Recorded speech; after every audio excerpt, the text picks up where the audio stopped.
So you have particular and peculiar background as you worked up the showbiz ladder. What is the truth of that background? When did you discover it was fertile ground for the type of performance work you do, and how did it lead into near sex for work? Yeah, so it is all 100% true. It started back in Chicago. I applied to work at the now closed Tulip Toy Gallery, which was an adult toy store in Boys Town and Andersonville. I was still a virgin at the time, so I was doing that just to amuse my friends and myself. And I ended up getting the job, and that began this ongoing decade plus of working sex adjacent jobs. So I've been mining it for material since then, essentially. Sure. And once I got into acting in adult films as these non-nude side characters, that was when the full show kind of started to take form because it was like, all right, this has gotten really out of hand in a fun and ridiculous way. Excellent. So you described yourself as a sex adjacent worker. How would you describe the industry of sex? Who is making the majority of the money, and how or what is the organizational structure in such businesses? Oh wow, that's a big question. It is a sprawling, booming industry. There's so many different facets of it, and I've been to all these like conferences where people work in it in so many unique ways. Like there's tech, there's business, there's email marketing. It goes well beyond what people think of as far as I think most people just think of, the activities that happen in bed. But there's a lot more to it than that. Yeah, I don't know who's making the most money. I mean, I think that, it depends on which sector of the industry you're in. I think that yeah. certainly in the adult film industry that I'm currently in, I think the big female stars are the ones who are coming out on top financially. So to But speak. yes, exactly. The studios are also doing well though, and Oh, okay. yeah, there's a lot of money to be made because it is yeah, it's a universal supply and demand. Of course, one of the more hilarious descriptions of your sex adjacent work is as the top and only always in clothing side character actor in adult films. In the 1970s, porn through Skinemax, there were always these odd roles in full length movies, but now it seems to be a no style of filmmaking that says, let's just get to it. Can you Hmm. give a bizarre example of the use of your characters in the adult film industry today? Sure.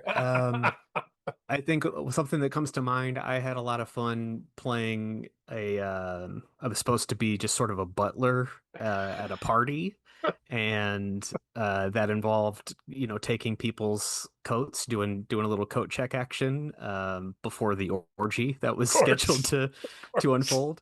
But the way that so I had no scripted dialogue that day, but I managed to make it fun for myself by in the background of the shot rummaging through everybody's coat pockets and and pocketing whatever I could pull from them. And luckily, I was working with a crew that that enjoyed this type of nonsense and allowed me to get away with that. So Well, narratively, what are they doing with these films? They're not just like short 15-minute, get in, get out, so to not speak. always. Yeah, there's Okay. certainly that sector of the industry, but Right. there is still a market for full narrative features and things with storylines. Some people, believe it or not, are there for the storyline, so they want to get invested in these characters and why they're doing what they're doing. Okay. OnlyFans is a great punchline for a joke, and methinks the that most carnally hungry folks are familiar with it. But how did you discover it? How did you develop your ghost sexter site, and what type of fans were most curious about it? Sure. So, to clarify that, I Ah, worked for some OnlyFans models who hired me to help run their pages, essentially. This was back during COVID, when the OnlyFans boom was really kind of happening because everyone was stuck at home. right. Um, and so my job was essentially to correspond on behalf of all these ladies, and schedule posts and maintain their inbox and that sort of thing. So so to yeah, speak. I like to call that ghost sexting. Yeah. Okay. So America's appetite for porn never seems to abate, even as the historically Puritan politics still uses a scapegoat for societal ills. Not to go into sociology 101, but what do you think drives the appetite that Americans have for the dirt of their own sexual journey, despite the Puritanism? I mean, I do feel we live in a pretty repressed society. Uh, I take for granted how desensitized I've become to all of the sexual stuff over the Uh-huh. years. Um, because a lot of the questions I get really kind of expose how shy and uncomfortable and nervous people still are Hmm. around sex. Yeah. And I'm also exposed to people who are at the complete opposite end of the spectrum, Yeah. who are, fully naked, just making small talk with each other before having sex on camera. So like Right. it is, I do think that I managed to straddle the line and kind of have a foot in both worlds at the same time, which is cool. Um, so yeah, my perspective is pretty warped on it. It's hard for me to pinpoint, I guess. That's a pretty good answer. Yeah. um, just a couple more questions. In your younger days, what was the impetus that created your desire to perform? And what was the first improvisational technique that clicked with you in Chicago as part of that journey? Yeah, I think when I was in a play in third grade, I remember being incredibly nervous and then getting a big laugh from the audience, and all those nerves disappeared. So I think, I came up watching a lot of comedy stuff with my dad as well. So I think uh, laughing and being funny became very like uh, pivotal and a key source of validation and comfort for me at a very young age. And so um, I wanted to be funny for money from the time I knew you could do that, pretty much. And Very good. yeah, coming up in Chicago, I mean, it all really, there was so much that shaped who I am for sure. I think in terms of super impactful uh techniques or whatever, I guess one of my biggest influences, there was a show called Family Treehouse Boat Accident at IO Theater that I was like my favorite show when I was living in Chicago, and I became involved as their tech person, so I got to pull lights for them and also design the show a few times. Like they basically would create a brand new format every single week, and I think Sure. the risk taking and the emphasis on trying something that had never really been tried before, and putting yourself out there and not playing it safe, that high wire act in like an already kind of high wire art form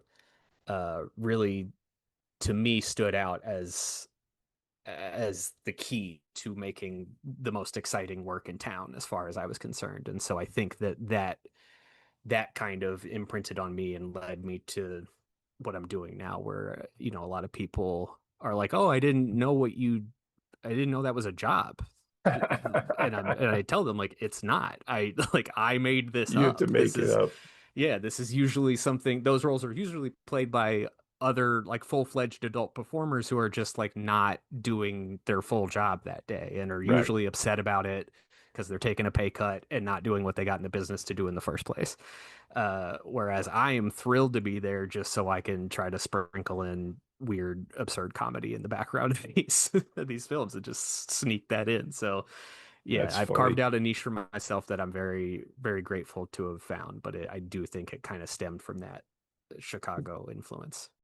Finally, of all the presidents of the 20th and 21st century, starting with Teddy Roosevelt and leaving out JFK and Clinton, who do you think was the kinkiest and most sexually driven president and why?